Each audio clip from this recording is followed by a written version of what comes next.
Bonjour, je suis le docteur Christian Kadimantomba. Aujourd'hui, avec moi, on va parler sur l'ostéoporose. L'ostéoporose, c'est une maladie, comme le dit le nom, c'est une maladie qui touche l'os. Au niveau de l'os, nous avons d'un côté les tissus osseux, ça veut dire les cellules au niveau de l'os, et de l'autre côté, nous avons la charge minérale, c'est-à-dire les composés minéraux qui constituent l'os, entre autres le calcium et également le phosphate. Et en cas d'ostéoporose, on a un déficit en tissu osseux alors que la charge calcique, la charge minérale est normale.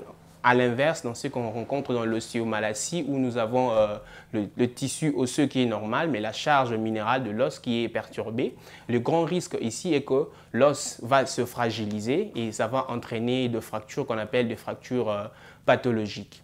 Et quelles sont les causes de l'ostéoporose? Déjà, on a deux types d'ostéoporose. Il y a des ostéoporoses primitives qui sont les plus fréquentes et les ostéoporoses secondaires. Dans les ostéoporoses primitives, ça veut dire que c'est physiologique. Donc, il y a une perte physiologique du tissu osseux avec l'âge.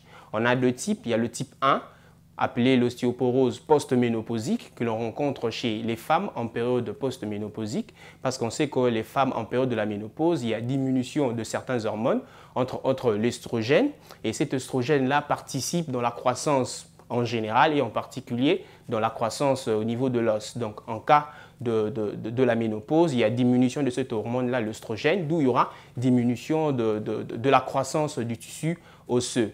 Et chez la femme, ça entraîne beaucoup plus de conséquences. Il y a fracture tassement au niveau de la colonne vertébrale, également des fractures au niveau du poignet. Et le type 2, c'est l'ostéoporose sénile, c'est l'ostéoporose qu'on rencontre dans les deux sexes et c'est l'ostéoporose que nous rencontrons dans les deux sexes. Ça arrive souvent après 75 ans et ça entraîne souvent des fractures au niveau du col, de la tête fémorale. À part ça, il y a les ostéoporoses secondaires qui sont dues à plusieurs causes.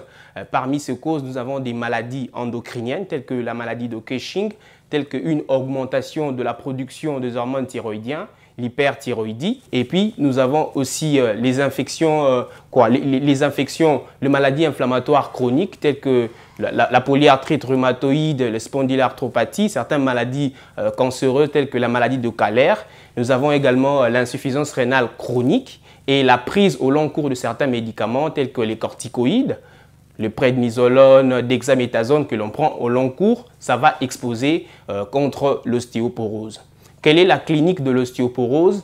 Déjà, une personne qui a l'ostéoporose, sa clinique est normale, il ne présente pas des signes, sauf que s'il y a fracture, là on aura une fracture qui aura comme caractéristique, la fracture va survenir après un traumatisme bénin, c'est-à-dire que l'individu est en train de marcher les escaliers, il se fracture, on sent que l'os était déjà fragilisé avant.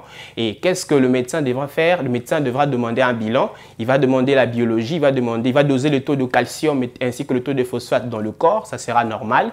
Il va demander le bilan inflammatoire, la CRP, ainsi que la vitesse de sédimentation qui seront également normaux. Et puis il va demander la radiographie. S'il y a 30% de perte de tissu osseux, on peut avoir des anomalies, une diminution de la densité osseuse, mais le diagnostic de confirmation c'est fait à l'absorptiométrie biphotonique où on va calculer un peu le T-score lorsque c'est inférieur à moins 2,5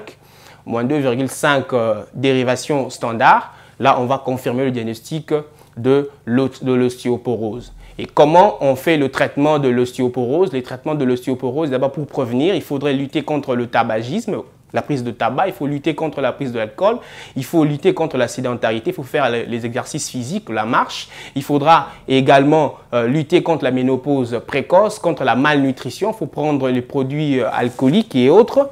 À part cela, le traitement curatif, on peut donner des médicaments qui inhibent ainsi la destruction du tissu osseux, tel que le alendronate. On peut donner des médicaments qui favorisent la production du tissu osseux, tel que le fluor. On peut également donner certains médicaments qui agissent au niveau des hormones de l'estrogène, tels que la raloxifène et autres. Donc, c'est un peu ce que je voulais vous dire. J'ai dit et je vous remercie.